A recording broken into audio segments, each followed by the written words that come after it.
आजम खान के गढ़ में गरजे सीएम योगी आदित्यनाथ, रामपुर को दी 95 करोड़ की परियोजनाओं की सौगात।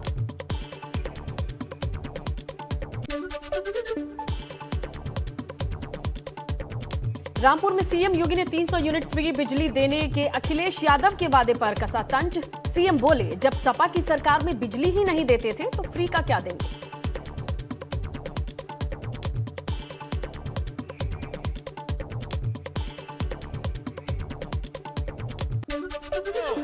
अभी मैं कुछ देर पहले पढ़ रहा था, समाजवादी पार्टी के राष्ट्रीय अध्यक्ष बबुआ आज कुछ बोल रहे थे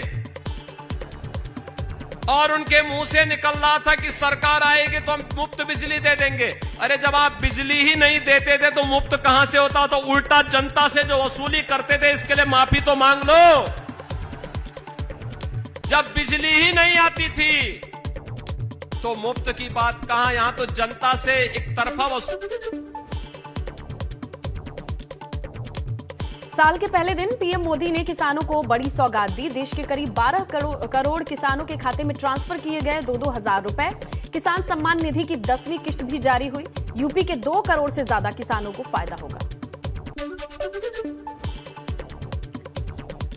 पीएम ने अपने संबोधन में कहा, आज हमारी अर्थव्यवस्था की विकास दर 8% से ज्यादा। भारत में रिकॉर्ड विदेशी निवेश आया। जीएसटी कलेक्शन ने पुराने रिकॉर्ड किए ध्वस्त। आज हमारी अर्थव्यवस्था की विकास दर 8% से भी ज्यादा है। भारत में रिकॉर्ड विदेशी निवेश आया है। हमारी विदेशी मुद्रा भंडार रिकॉर्ड स्तर पर पहुंचा है। जीएसटी कलेक्शन ने भी पुराने रिकॉर्ड ध्वस्त। देहरादून में भाजपा की विजय संकल्प यात्रा के दौरान भाजपा के प्रदेश प्रभारी दुष्यंत गौतम भड़के। बाइक सवार युवकों के हुड़दंग को देखकर भड़क उठे दुष्यंत गौतम।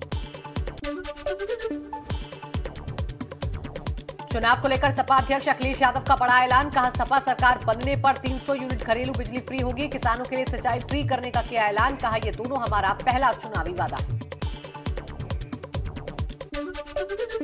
समाजवादी सरकार बनने पर 300 यूनिट बिजली घरेलू फ्री होगी और इसके साथ साथ हमारे किसानों की पूरी सिंचाई पहले की तरह फ्री होगी, माफ होगी।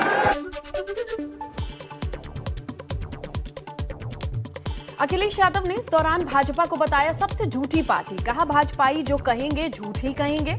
हमारे बारे में कहा जाता है, हमारी कथनी करनी में कोई फर्क नहीं।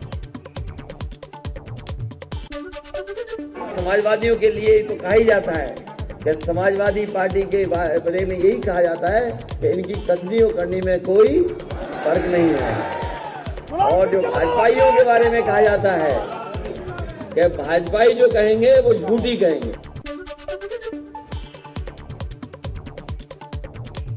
बसपा प्रमुख मायावती ने प्रेस कॉन्फ्रेंस कर विपक्ष पर साधा निशाना। कहा, चुनाव को लेकर अलग है हमारी कार्यशैली।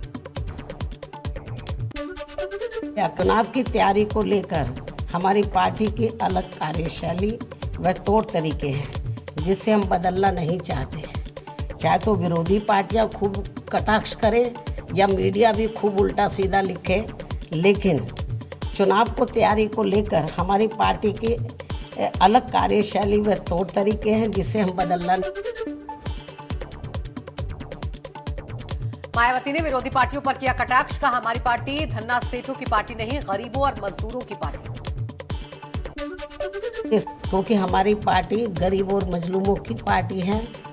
दूसरी पार्टियों की तरह धन्ना सेठों व पूंजीपतियों की पार्टी नहीं है। हमारी पार्टी के साथ साथ एक मूवमेंट भी है।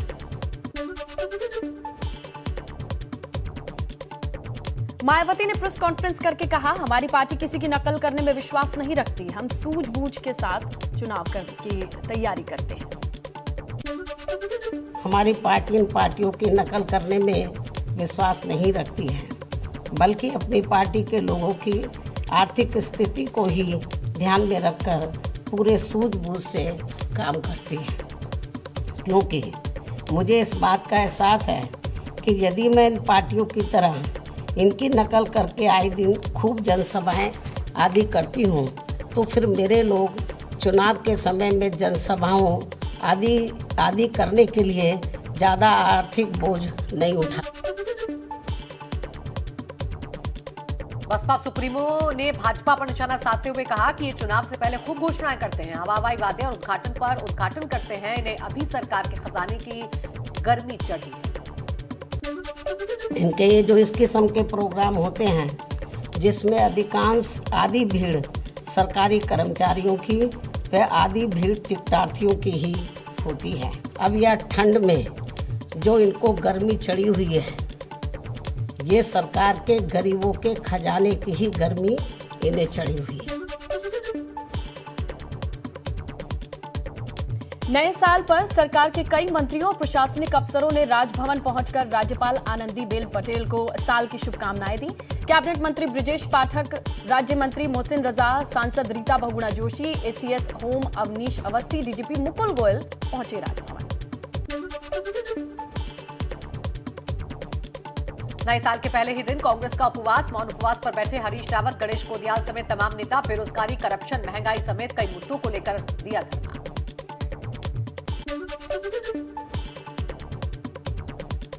नए साल पर पुलिस विभाग में प्रमोशन, आईजी से एडीजी हुए अमित कुमार, वी मुरुगेशन और संजय गुंजियाल, तो 2 महिला अधिकारी भी बनी डीआईजी।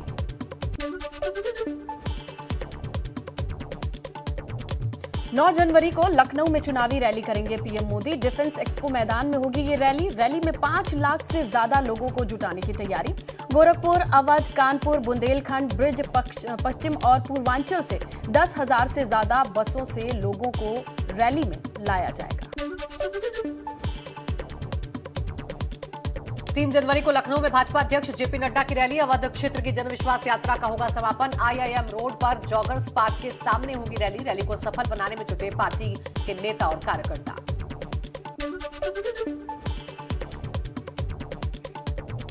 कानपुर में पंपी जैन के रिश्तेदार के डॉक्टर अनूप जैन के घर भी इनकम टैक्स की टीम ने छापा मारा। टीम ने आनंदपुरी में अनूप जैन के 2 मकानों को सील किए। दोनों घरों पर जूही थाने में पुलिस तैनात। अतीक अहमद पर एक और केस दर्ज। अतीक के बेटे अली अतीक और 15 लोगों पर भी केस दर्ज। अतीक के रिश्तेदार जिशान ने करेली थाने में दर्ज कराया मामला। जबरन जमीन कब्जाने, धमकी देने का आरोप।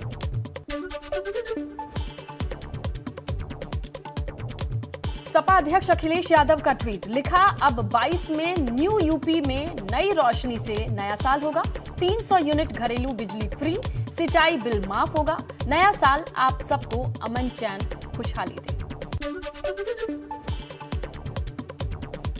जम्मू कश्मीर में नए साल के मौके पर माता वैष्णो देवी भवन में मची भगदड़। इस हादसे में 12 श्रद्धालुओं की हुई मौत, कई लोग घायल। यूपी के 4 श्रद्धालुओं ने गंवाई जान। घटना की सूचना मिलते ही राहत और बचाव कार्य शुरू किया गया। स्थानीय प्रशासन की तरफ से लगभग 12 से 14 लोगों को रेस्क्यू किया गया। घायलों को नजदीकी अस्पताल पहुंचाया गया। नए साल के मौके पर बड़ी संख्या में लोग कटरा में माता वैष्णो देवी के दर्शन करने के लिए आए थे। रात के करीब 2:30 बजे भारी भीड़ के कारण धक्का मुक्की होने के बाद भगदड़ मच गई।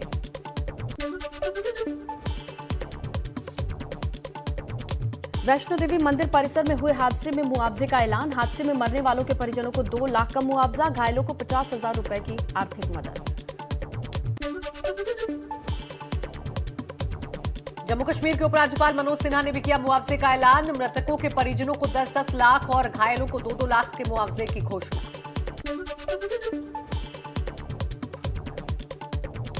वैष्णो देवी भवन में हुए हादसे में उच्च स्तरीय जांच के लिए कमेटी गठित। जम्मू और कश्मीर के प्राविधिक सचिव गृह की अगुवाई में ये जांच होगी। वैष्णो देवी मंदिर परिसर में हुए हादसे पर पीएम मोदी ने ट्वीट कर जताया दुख। मृतकों के परिजनों के प्रति जताई संवेदनाएं, घायलों के जल्द ठीक होने की कामना की।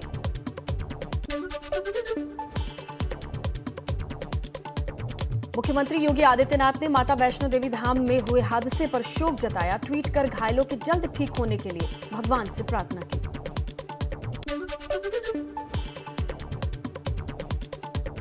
गृह मंत्री अमित शाह ने ट्वीट कर माता वैष्णो देवी मंदिर में हुई घटना पर जताया गहरा दुख। मृतक के परिजनों के प्रति संवेदनाएं जताई। उपराज्यपाल मनोज सिन्हा से की बात, कहा प्रशासन घायलों को इलाज पहुंचाने के लिए कर रहा काम।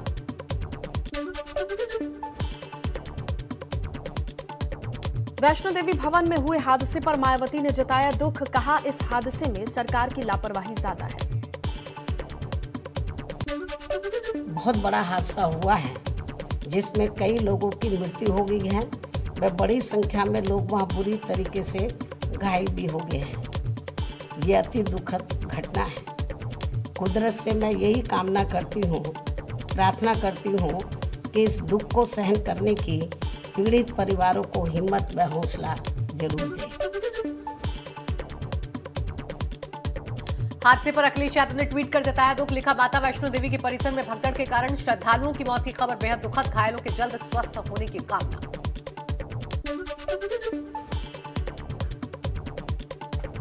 प्रियंका गांधी ने भी मृतकों के परिजनों के प्रति गहरी शोक संवेदनाएं जताई, साथ ही घायलों की अच्छी सेहत के लिए दुआ मांगी।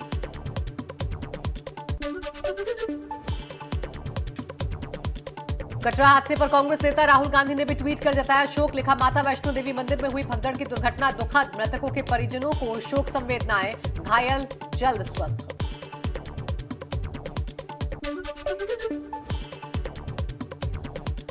अमेठी में प्रदर्शन के दौरान मार्ग अवरुद्ध करने के मामले में पुलिस ने कांग्रेसियों पर दर्ज किया मुकदमा। कांग्रेस प्रदेश अध्यक्ष अजय लल्लू समेत 12 नामजद लोगों पर मुकदमा दर्ज, कई अज्ञात लोगों पर भी मुकदमा हुआ दर्ज। दलित किशोरी की पिटाई को लेकर कांग्रेस कार्यकर्ताओं ने अमेठी कस्बे में किया था प्रदर्शन।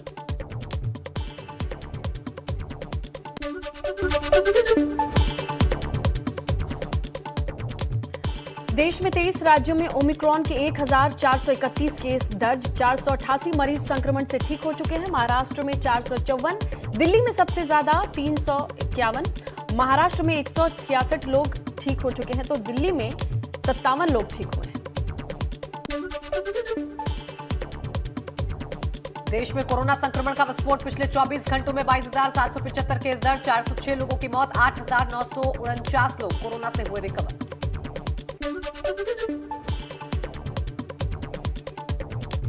देश भर में एक दिन में 11,10,855 कोरोना सैंपल टेस्ट किए गए। सैंपल टेस्ट का आंकड़ा बढ़कर हुआ 66,79,00,000 और इसके साथ ही बीते दिनों 58,11,000 डोजेस भी दी गई। स्वास्थ्य मंत्रालय ने जारी किया आंकड़ा, देश में एक्टिव मामलों की संख्या बढ़कर हुई 1,04,781। वहीं इस महामारी से 4,81,486 लोग गंवा चुके हैं जान।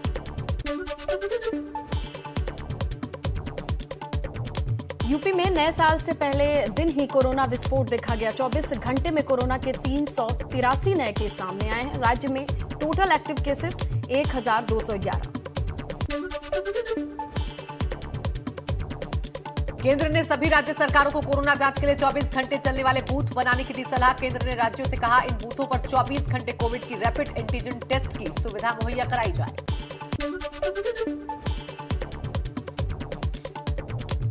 आज से बच्चों के लिए वैक्सीनेशन के लिए रजिस्ट्रेशन हुआ शुरू। 15 से 18 साल के बच्चे करा सकेंगे रजिस्ट्रेशन। 3 जनवरी से बच्चों को लगेगी कोरोना वैक्सीन की पहली डोज।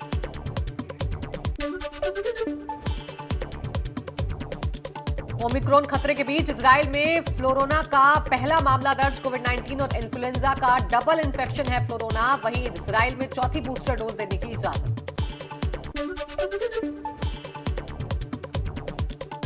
न्यू ईयर पर मसूरी में उड़ी पुलिस के निर्देशों की धज्जियां। देर रात तक चलती रही डांस पार्टी। पुलिस की लाख सख्ती के बावजूद होटल कारोबारी ने पार्टी की।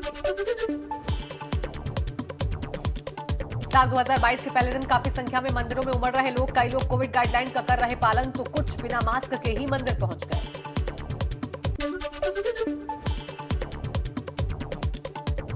वृंदावन के विश्व प्रसिद्ध बांके बिहारी मंदिर में उमड़ा भक्तों का जनसैलाब। कोरोना पर भारी आस्था, कोविड प्रोटोकॉल, सोशल डिस्टेंसिंग की उड़ाई जा रही हैं धज्जियां। बैरिकेडिंग लांग करके मंदिर परिसर में पहुंच रहे हैं श्रद्धालु।